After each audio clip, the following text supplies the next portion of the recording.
Welcome to Stuff You Should Know, a production of iHeartRadio.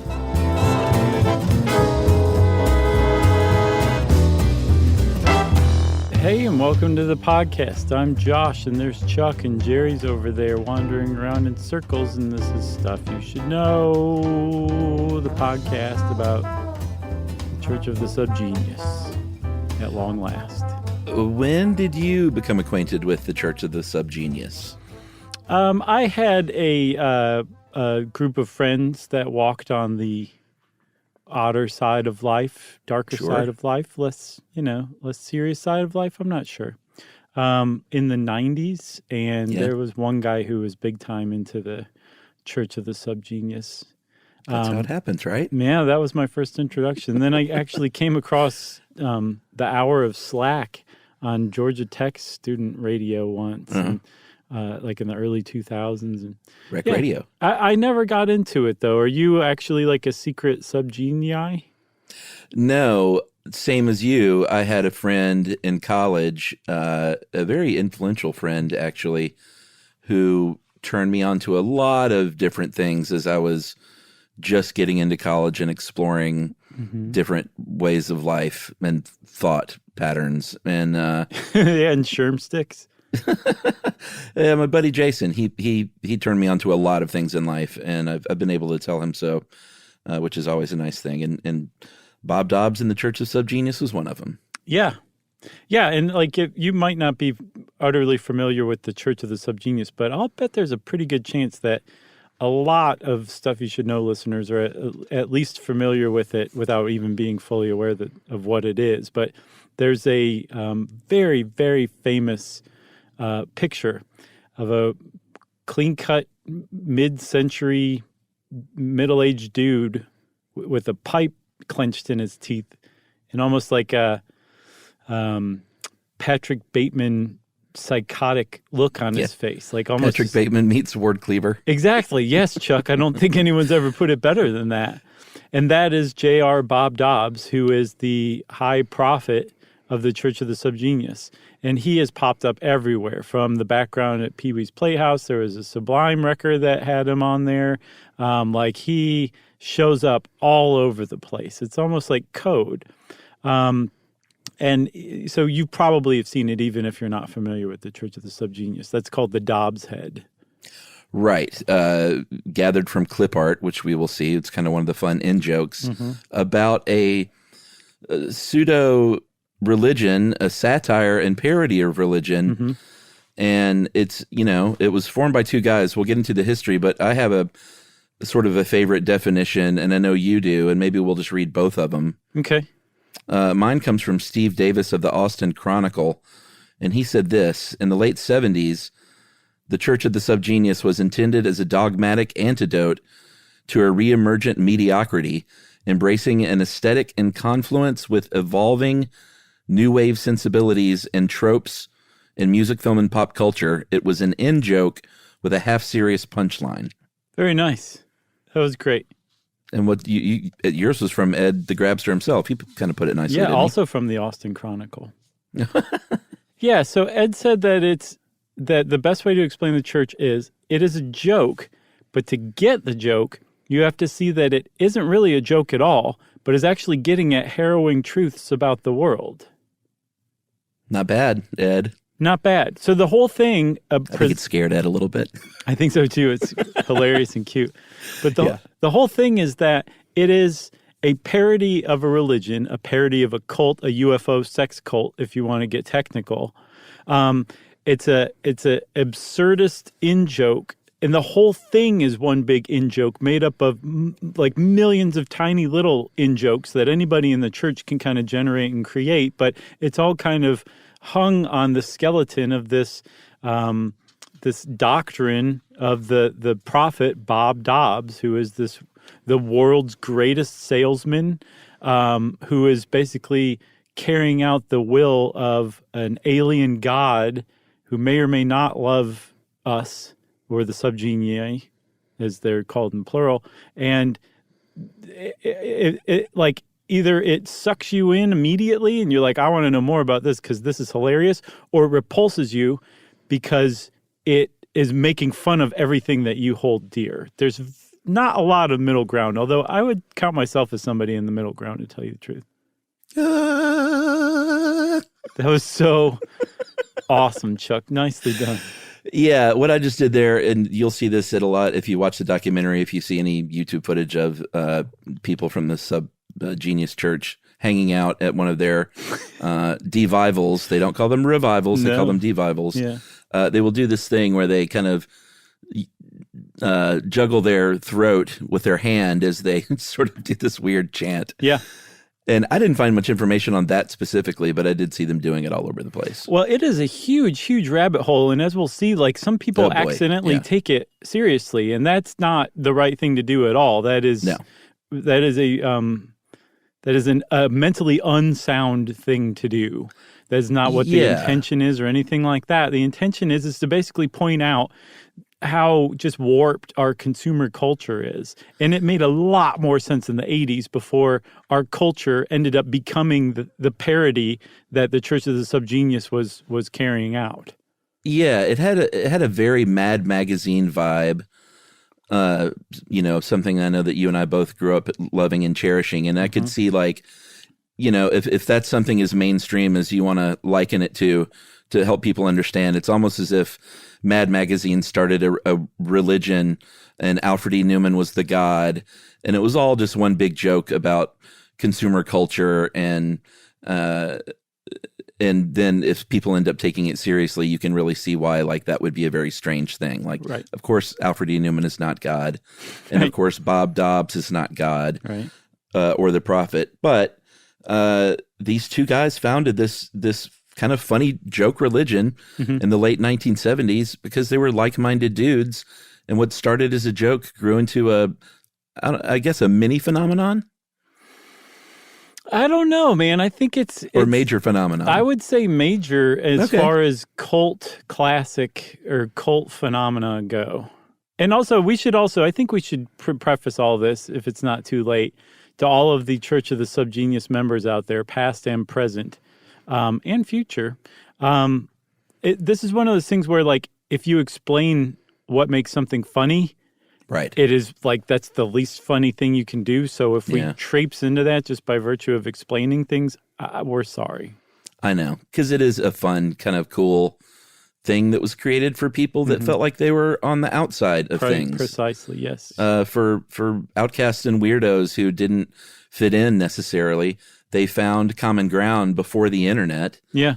By writing letters back and forth to each other. They kind of had the internet through pen and paper in these devivals. And we have Douglas St. Clair Smith and Steve Wilcox to thank for this. Yeah, the original outsider weirdos. That's right. You may not know them by that name if you're familiar with the Church of the SubGenius. You know them as Ivan Stang and Philo Drummond. Mm-hmm. And these were two guys, like I said, who were they were in Texas. I think Philo grew up in a religious family, but and had a really good childhood. It wasn't some like stifling situation, but he was always sort of didn't quite fit in and felt like the outsider at school and was seeking outsider culture. And whereas Stang was, I think he described himself in the documentary as secular humanist scientist in his upbringing, super liberal family, whereas I keep wanting to call him Wilcox, whereas Philo's was more conservative, to be sure. But they found common ground when a friend introduced them. They said, you both love comic books. You both love Frank Zappa and Captain Beefheart. Get together and you might have a new friend. And they were immediate friends. Yeah, they definitely hit it off, in part also because they both kind of just felt like they didn't really fit into Dallas, Texas at the time. That helps. One of the other things they really they had in common was a love of like earnest, bona fide extremist pamphlets.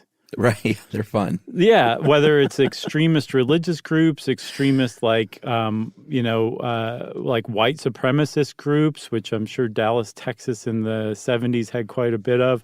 Like anybody who was just kind of off the rails and was trying to recruit other people to be off the rails with them and made a pamphlet about that. these guys would collect it and relish it. And that also included, remember the Jack Schick tracks in the Satanic Panic episode? They were huge into that. It had a huge influence on them as well. Those comic strips about how somebody, had sex before marriage and now they were burning in hell kind of stuff. Like that, they took all these things together and they kind of used them as the basis for this outlook on the world, which is humans are totally nuts in a lot of ways. And then even more than that, they can be dangerously nuts when they try to foist or impose their own crazy thoughts onto you and make you behave a certain way because of their crazy thoughts. That's the danger that comes out of modern life. And I think that's one of the things that really stuck out to them and the thing that drove them to kind of try to fight that however they could. Yeah, I have to say I see the appeal of what they did because if you remember a few years ago, God, this is quite a few years ago now, our buddy Joe Randazzo and I wrote a TV pilot together about a Scientology-esque religion, and it never went anywhere. We even had a few pitch meetings and nothing happened with it. But in writing that script, we had to create our own religion for that pilot. And you can't just say, well, let's just call it this and it's whatever. Like, you have to really kind of explore the tenets of it and make it a real thing. And we did that. And I made a pamphlet. Joe and I made it together, and I kind of put it together. And we brought the pamphlet to the pitch meetings, and I'll send you one sometime. It's really funny. Our religion was called binarism, and it was like this numbers-based kind of Scientology thing. But it was so much fun.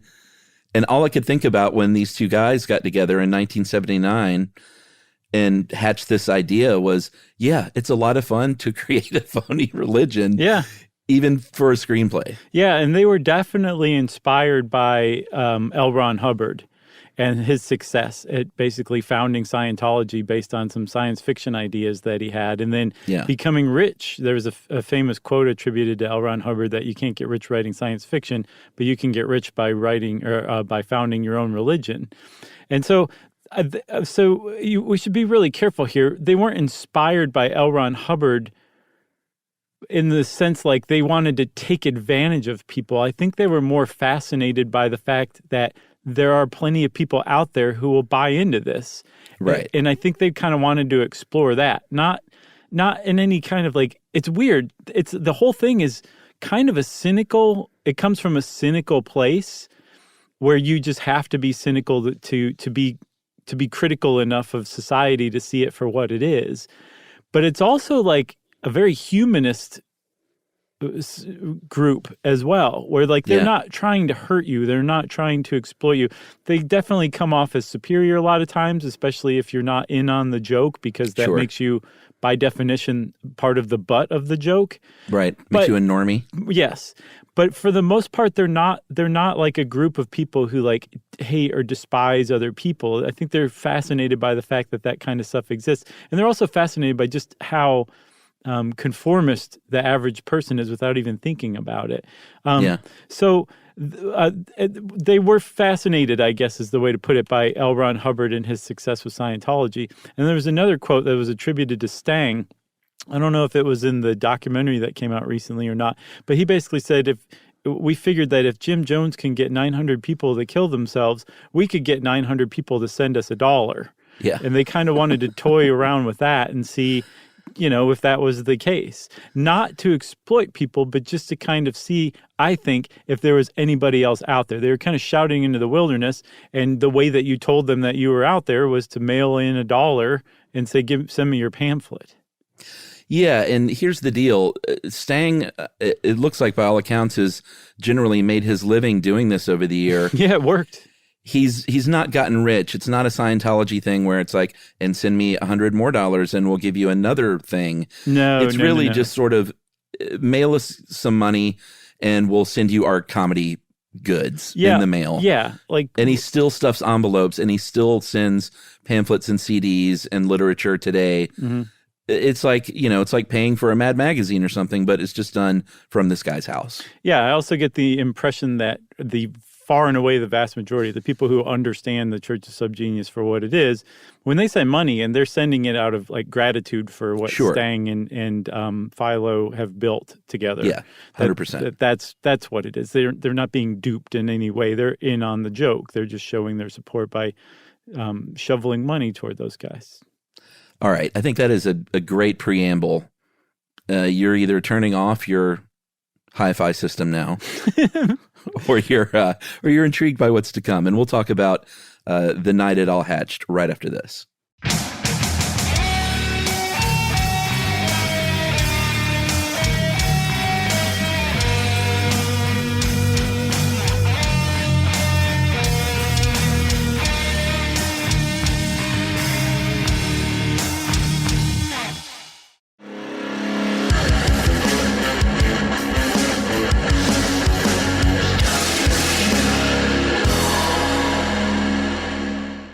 All right. So these guys are hanging out.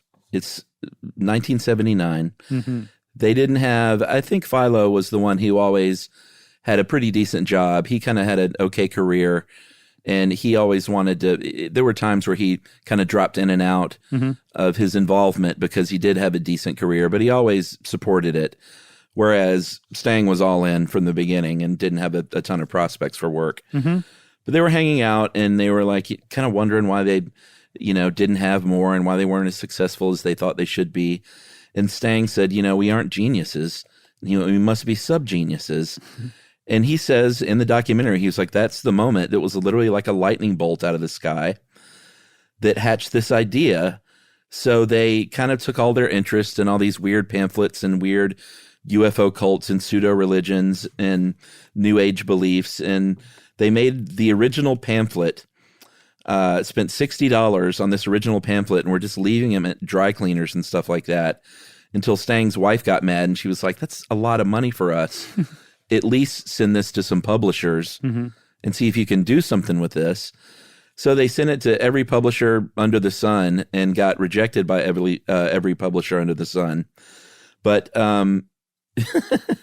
it's pretty funny that later they did end up having a fairly successful book, but early on book publishers didn't know what to do with these guys. Yeah, and you can understand why if you've ever seen what's called pamphlet number 1 now, which is part of the church doctrine. This is like the sacred writings. The idea is that Ivan Stang is the sacred scribe who took down the words of Bob Dobbs. And by the way, Bob Dobbs, the Bob is always in quotes. Not just when you say J.R. Bob Dobbs, like even if you just say Bob Dobbs or even just Bob, it's always in quotes. That's how you write his name. And that Bob was getting his divine inspiration from Jehovah One, that alien overlord that runs Earth. And this was kind of like the conceit of the pamphlet. And the front of the pamphlet said things like, the world ends tomorrow and you may die, in all caps.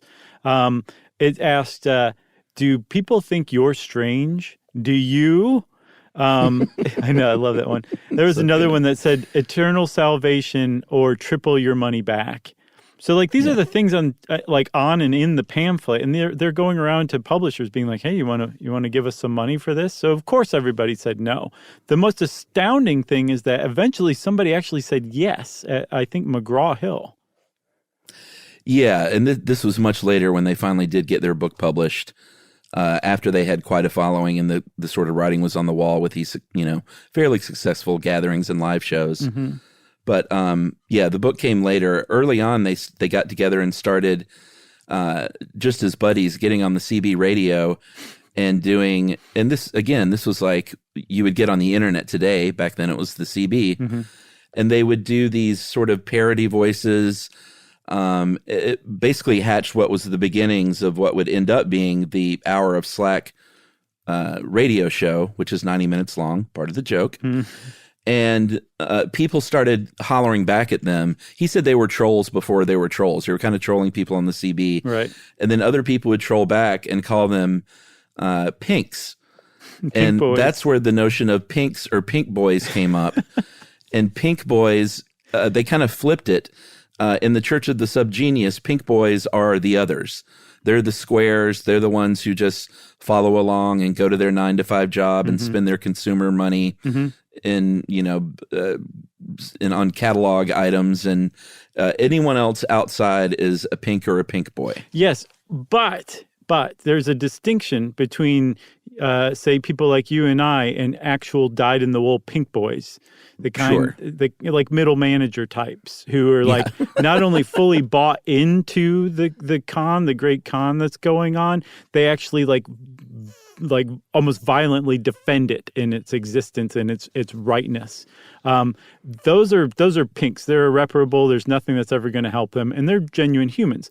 Now, there are plenty of subgenii out there who don't know they're subgenii. They haven't been exposed to the church. They've never seen a Dobbs head, maybe. Whatever reason, they're not aware that they're a subgenius yet. And if you're a true subgenius, then you have Yeti blood coursing through your veins. Yeah.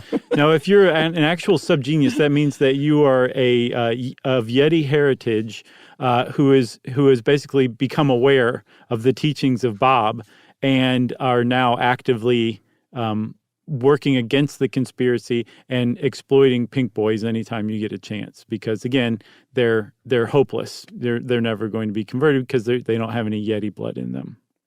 Right. And to reiterate, I don't know if I kind of just tossed it off earlier, but you tossed it off. Bob Dobbs is a piece of clip art. Literally, that face that you see was a piece of clip art from Clip Art Catalog, and they loved clip art because it was free. Yeah. And a lot of their early stuff was just collage from clip art that they had found. And this was from a Clip Art Catalog, and now it's, one of the, arguably one of the most famous pieces of clip art there is. Yeah, and I don't know if it was a joke. It's so hard to tell what's a joke and what's not because they play everything so straight. Yeah, they're in character, basically. Yeah, but that I saw on one of their websites, they said, "Reminder: this is a trademarked piece of art now, and as part of like the SubGenius or copyright SubGenius." So I don't know if they actually did copyright it. I could totally see them doing that in real life, or if they were just joking about it. Either way, yeah, it's kind of great. So I think we probably can't go any further without explaining this concept of Slack. I mentioned the radio show is called The Hour of Slack, and kind of the major, philosophy and tenet of their religion is this concept of slack. Are you having trouble describing it?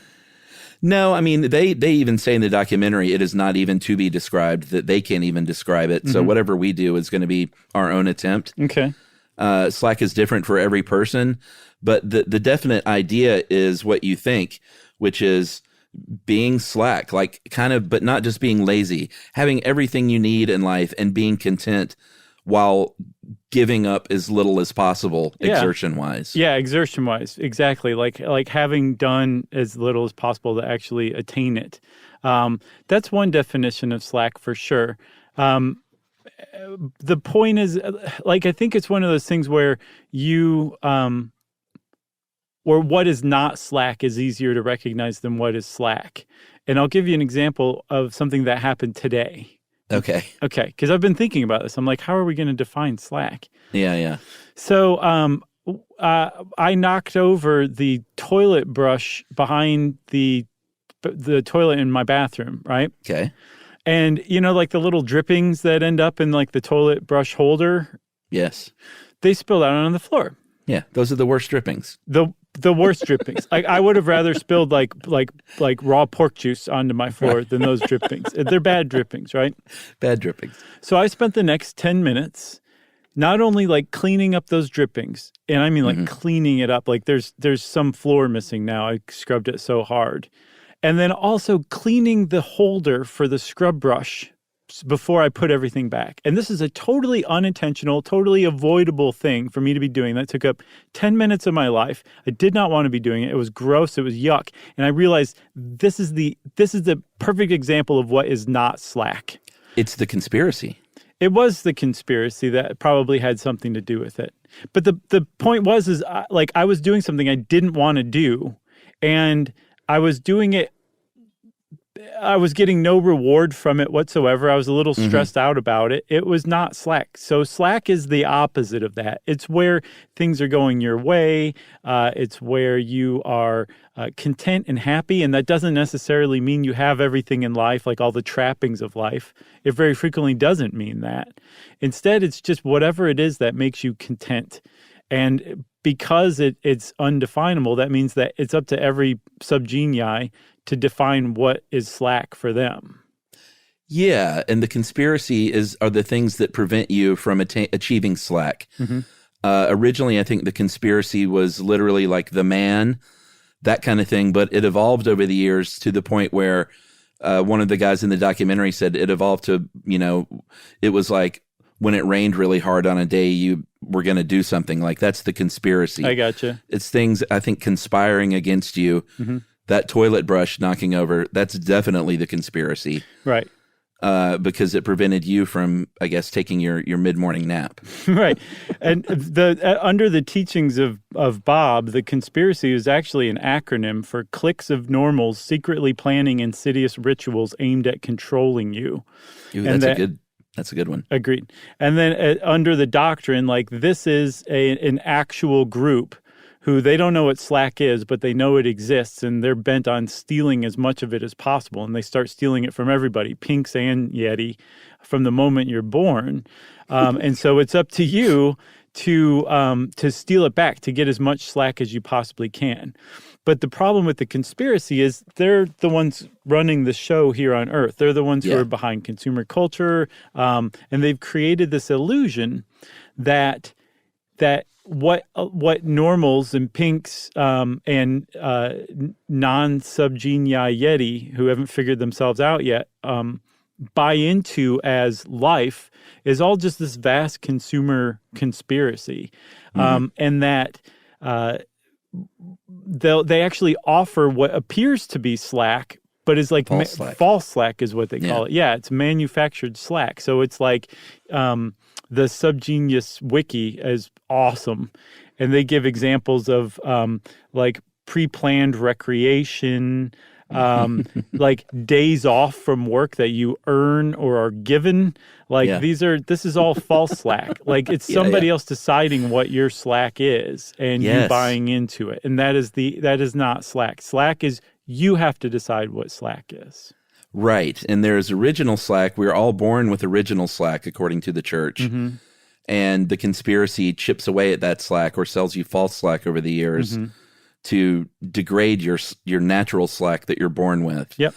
And then there's also involuntary Slack, which is my favorite Slack. And this is like if you lose your job or something, if you get fired, this is just involuntary Slack that Bob is sending your way to force you to take a little time off. Yeah, I saw a video from, I guess, 2009 or 10, and it called The Great Recession, The Great Slack Session. And it basically said, like, the financial markets have melted down. And it had, like, this real dramatic music. Millions of people are out of work. No one has a clue about what to do about it. Victory is at hand. There's one other thing I want to say about Slack, too. There are basically two groups, two approaches or philosophies as far as Slack is concerned.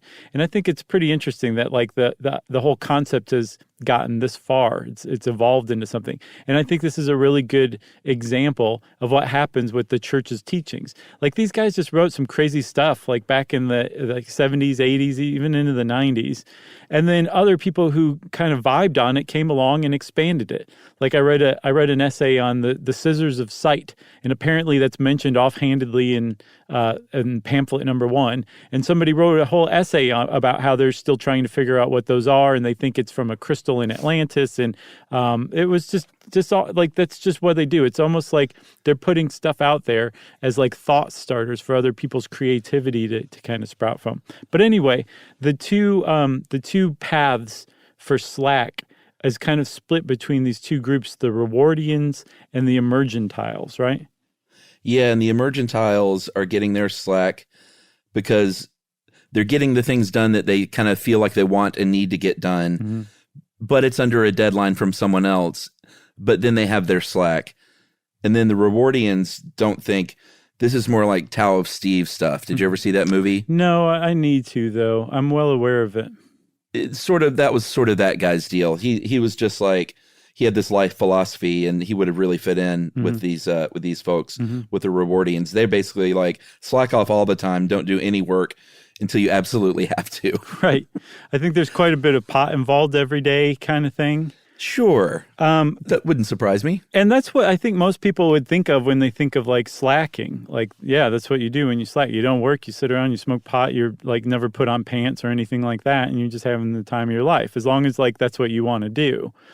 Emergentiles are like, no, there's another way to do this. Like, I feel really good about accomplishing something, about like setting a goal and meeting it, but that's my goal. Like, I want to learn how to climb a mountain. So I'm going to go learn how to climb a mountain and climb that mountain. And during that whole process, I'm slacking. Like, that's my slack. So those are kind of like the two ways of doing it. And apparently the two groups kind of pity each other and think they have it completely backwards. But the point is neither group is right or wrong, because it's all up to the individual what your slack is. I mean, what these guys really, it's such a time and place thing. They were born out of this sort of spirit of the merry pranksters, 60s counterculture, Ken Kesey kind of thing. Yeah. But they came along at a time where that had been bulldozed over, and the 80s were being born, which was about as anti, 60s counterculture vibe as you can imagine. Mm-hmm. But these guys still had that sort of fun, playful idea. And, this was their invention. I always think it's just so fun and so cool. Every time I see a devival or a live show, I absolutely do not want to be there. No. But I think it's awesome. I liken it to when I saw Spinal Tap in concert. They actually toured when I was in college, and I was such a fan of the movie, and when they played the Fox Theater, and we all went.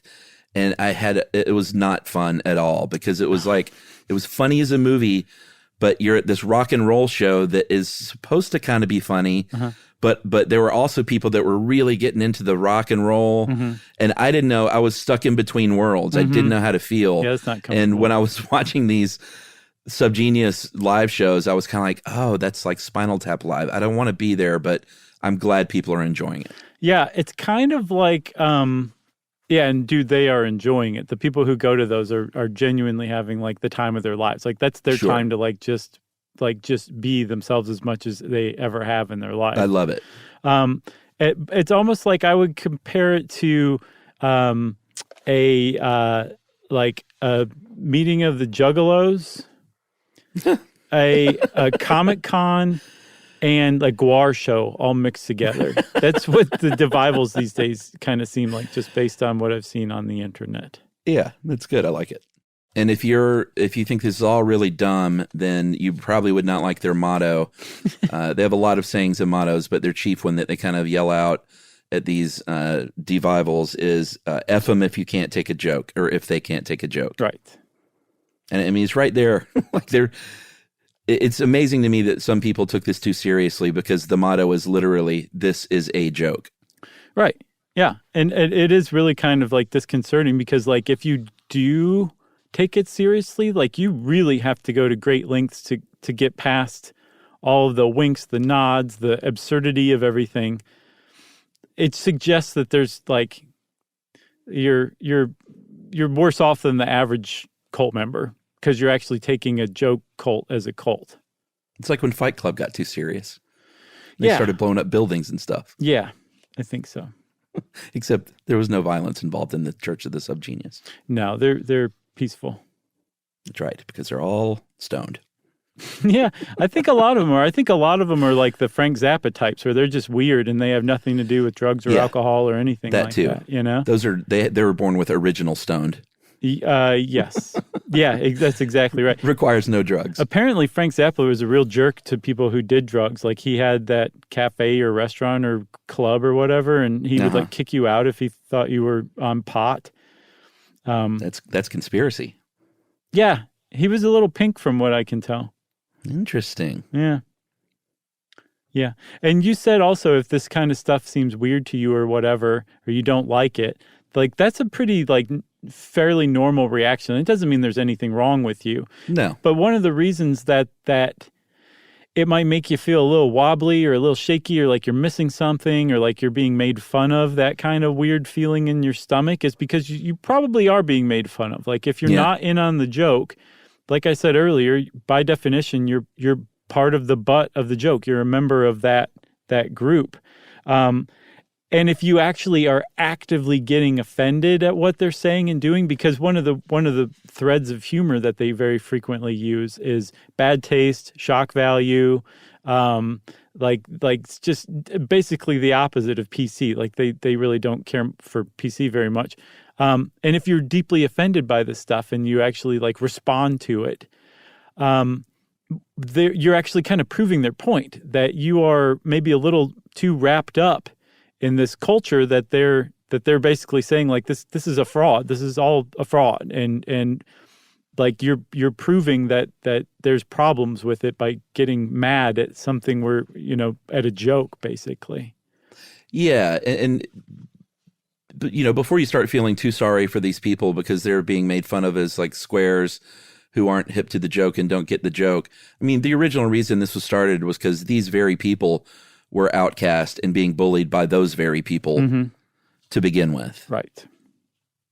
So let's take a break, man, and we'll talk about some of the lower points in the Church of the SubGenius that have happened across the years, huh? Let's do it.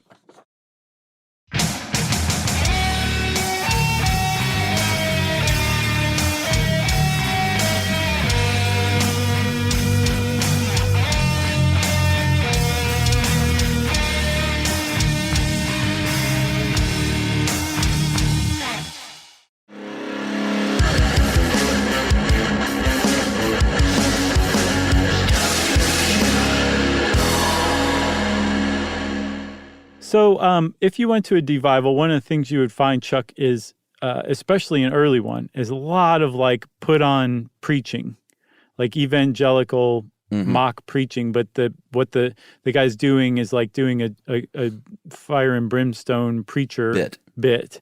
Yeah. But what he's saying is espousing, Bob's stuff about, if they F them if they can't take a joke or, whatever. And that like doesn't sit very well usually with people, but also it never really sits very well with me because it's obnoxious even in its real form, and it's super obnoxious when it's like mocked because that's why I wouldn't want to be there. Yeah. And the anti-music is another reason. That was the next thing I was going to get to is like if you are not super into this and probably on a pretty decent amount of acid back in like 1985 or 4. The anti-music would probably turn you off too. I know I don't like it at all either. Yeah, it's basically the idea is that they would get a bunch of instruments and you could just do whatever you want with them. And the idea is that you can't play these things. These are not skilled musicians or not even musicians at all. Mm-hmm. And they would just make noise with them. And, when watching the documentary, you get the idea from some of them that it's sort of like the drum circle that finally everyone gets in synchronicity for a minute. You're like, oh, okay, something just happened. That would happen occasionally, apparently, with the anti-music, is that it would coalesce at a certain point, or maybe that was the drugs talking. But basically, it's a bunch of people making a lot of awful noise and screaming. Yes. There was actually a time during at Devivals, I think during the 90s maybe, where a schism in the church developed. Was very much planned, yeah. Right. So the idea was, one of the big parts of one of the tenets of the church is the world's going to end eventually on X Day.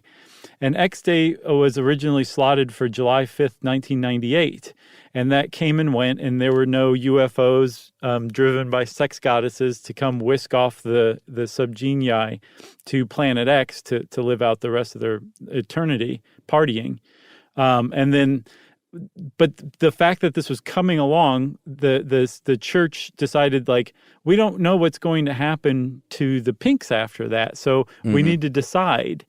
And the schism was formed between people who said, well, there'll probably be SubGenii who want to stay and rule the world, and we can just let them rule the pinks from there on out.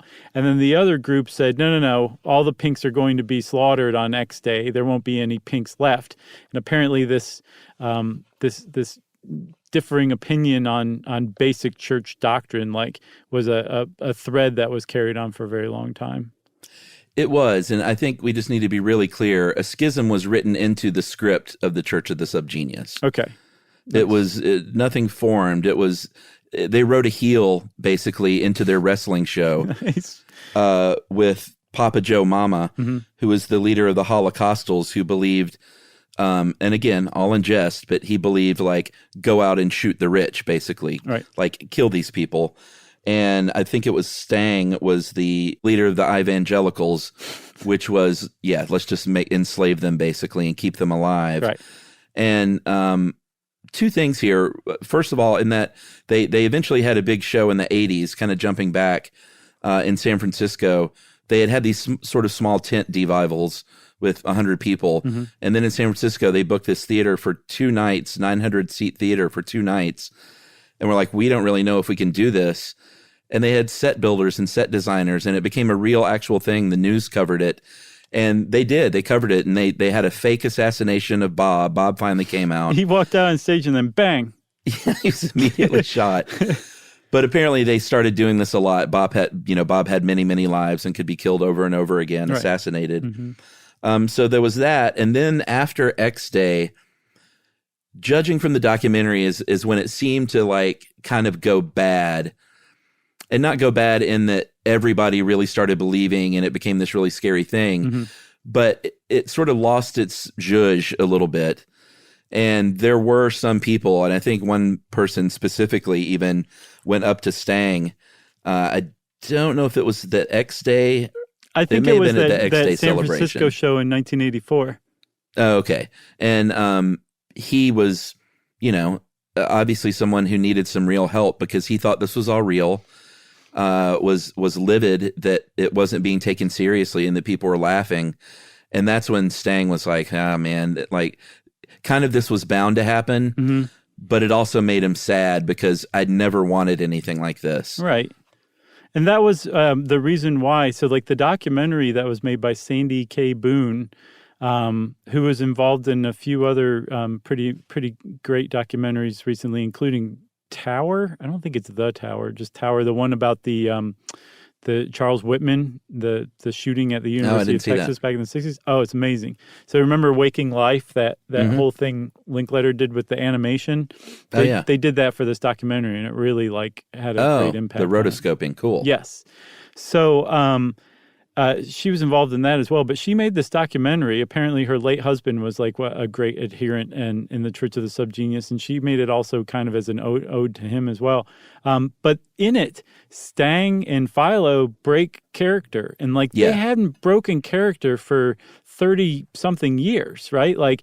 They've done interviews, they've print, TV, radio, they've done the radio show, they've written tons of books.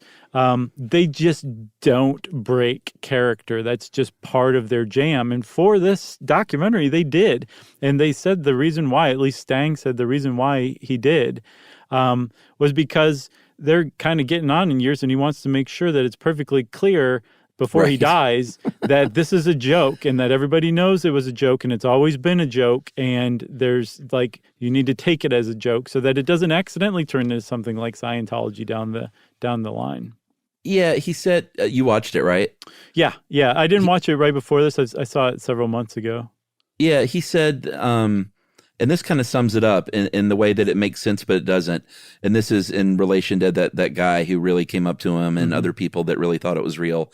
He said, we always wanted to trick people, but we didn't really want to trick people. Right, yes, that's what I'm saying. They were fascinated by the fact that people could be tricked. Yeah. And they wanted to explore that and make fun of it, and they invited other people to explore it and make fun of it, but it wasn't too hurt anybody. They weren't actually trying to exploit anybody. Like the idea of having you become a member, send in your dollar, become ordained, buy into all that sales stuff was to point out that that's what was going on in the real world, you know? Yeah, and this sort of came to a head in the 90s when it was just after Columbine. They had a live show planned in Boston, and Papa Joe Mama, who was, again, their sort of scripted heel agent provocateur, got on a radio show and somehow referenced Columbine. It was a little unclear. I think he blamed Columbine on the Church of the SubGenius. Oh, was that what it was? I believe so. Okay, because I couldn't quite tell what the reference was, but it was clear that was over the line for both Philo and Stang. Mm-hmm. And the show was originally canceled by the theater, and then a real church, I think like an Episcopal church, stepped up weirdly and said, you can have it at our church. And then they got bomb threats, and they said, well, no, I guess we can't do that. And then I think they ended up having it in a public park or something. Weird. But that was sort of like where the 90s weren't too kind to not just like the numbers, but, once the internet was born, and that was like really when the consumer culture and the internet boom happened for real, it was just so antithetical to the Church of the SubGenius. It seemed to kind of fade away until later on when the internet kind of helped revive it again. So my take is that what really kind of let it downhill, not to say that there's not to say that it went downhill on its own, like that just the world changed. Yeah. And the world became the parody. It wasn't like straight any longer. It was just a joke, but that was real life now. So you can't satirize something that is the satire that you're coming up with. There's just no way to do it. No, that's absolutely right. And that's, America changed quite a bit in the last 20 years. And how you just can't satirize something when it becomes this weird version of itself that you were using before. It encroached on your turf kind of thing, Yeah. And in the last 10 minutes of the documentary sort of focus on the Trump administration and these fringe groups that started online there saying this crazy made up stuff. Mm-hmm. And that really puts a hurting, like you said, on something like the Church of the SubGenius, as far as being, and their numbers were never huge, but I get the idea from watching it that Stang still has people that write in that still send him some money. He told one funny joke about getting a payment upon receipt envelope that he had to pay $2 to even open this thing. And he was all perturbed about that. And there was $1,000 in cash in it. Really? And he took half of it and immediately took it to a sick friend. That's the kind of guy he is. Oh, that's cool. Yeah, he struck me as that as well. But he's still, paying his mortgage, stuffing envelopes. Well, yeah, because I think if you go back and you read the original books and, even still I was reading the Wikia that explained all of the different stuff is hilarious and totally worthwhile and still applies today. It's in a certain way it's timeless, even though it screams Reagan era, Yeah. Oh, yeah. But it still makes sense because we still have a consumer driven culture that has a lot to do with gender norms and conformity and exploiting people for their labor. Mm-hmm. All that stuff is still going on. So the original stuff still stands and still holds. Yeah, and they, Mark Mothersbaugh of Devo, and I can't remember the other guy's name in Devo. They were way into it. Mm-hmm. Penn Jillette, Nick Offerman, Richard Linklater, Paul Rubens, Pee Wee Herman's Playhouse had a Bob Dobbs on his big wall collage. Yeah. These were all people that were attracted to it. It was a lot of dudes, of course, but they do interview a few of the women in the original group that said, we were outcasts and we wanted to meet these weirdo guys, and this is where we did it. We went there because it was mostly guys. Yeah. And we could meet these dudes, but it was very male oriented. And I don't know. I just, like I said, I always had fun reading about it and hearing about it, but never wanted to get too involved just because I'm too much of a pink, I guess. Yeah. Yes. It is a lot of fun to read about for sure. There's a lot of stuff out there on the internet to read. And this is like 10% of it. I encourage. Yeah, it's huge. It's an enormous, huge, rambling, like what do you call a group of beliefs in scripture and doctrine? Mythos, I guess. Maybe. Canon. Yeah, canon. That's what I was looking for. There's a huge, extensive canon, and it's a lot of fun, especially the older stuff. Some of the newer stuff is not that funny because it's, and I don't mean new, I mean like mid-2000s, the mid-aughts kind of stuff. Yeah. It started to really lose its sense of humor, or some people lost their sense of humor and got real serious about it. The 80s and 90s stuff is hilarious.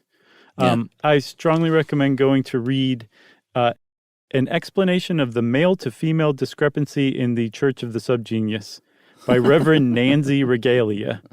Or by the real book. Yeah, well, I don't think that was in the book. That was just supplemental stuff. It was an essay explaining it. But it also is more like a kind of a call to arms for those girls who never felt like, or always recognized that they were kind of being forced into certain gender roles and didn't ever feel good about it. She had a quote, it's not enough to simply burn your bras. Why stop there? Burn a few bridal boutiques in City Hall while you're at it. It's just it's a good essay for sure. Totally worth reading. So good stuff. Yeah, there's a lot more to say about the Church of the SubGenius, but we'll just leave it to you. I feel like we should just part with it's a joke. It is a joke. Ultimately, it's a joke, and take it as that. Okay? Man, you got that down. You got some Yeti in you, Pink Boy. Ooh, maybe. And since I called Chuck a Pink Boy, it's time for listener mail. Keeping it short and sweet here with a quick correction from a new listener. Okay. Hi, guys. I'm a very new listener, and I love what I've heard so far. However, just 3 episodes in, about the Magna Carta, one of you offhandedly suggested that William the Conqueror was a beloved English king because he annexed Normandy after the Battle of Hastings. That was me. That's pretty much backwards, guys. He was a Norman king who conquered England at that battle. Mm-hmm. William's story would make a great episode. That is from Scott Scattergood in Suwon, Korea. Well, Scott, since you're new, you obviously don't know that most of the viewpoint that we give on Stuff You Should Know is from the Vikings' viewpoint. So we had it right. Okay, good. Scott Scattergood, what a great name. Right? Yeah. What happens if you scramble Scott around? He scatters good. If you want to get in touch with us like Scott did, you can send us an email to stuffpodcast@iheartradio.com. Stuff You Should Know is a production of iHeartRadio. For more podcasts from iHeartRadio, visit the iHeartRadio app, Apple Podcasts, or wherever you listen to your favorite shows.